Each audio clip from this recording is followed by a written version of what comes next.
The trouble called BMS w035 in the Tesla Model S means that the high voltage system isolation is not okay. In most cases, exactly this code means that the battery heater is not functioning well and it may have a high voltage leak, which is not exactly safe for the car and for the driver. That's why the vehicle will often reduce power to minimal levels just to let you creep to your destination or to the service center. But if you call Tesla and ask if you can drive further, they will advise against it and offer a tow truck instead.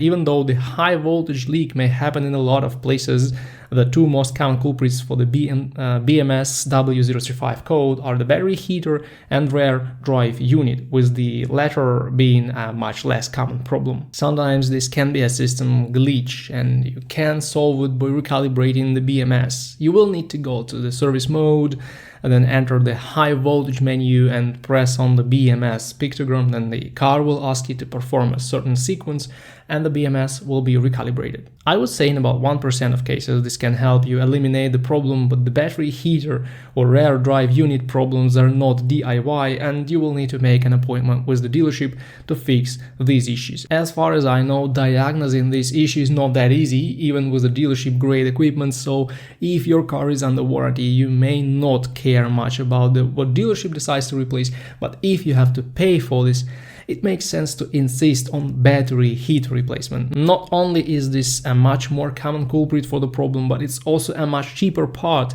than the rear drive unit.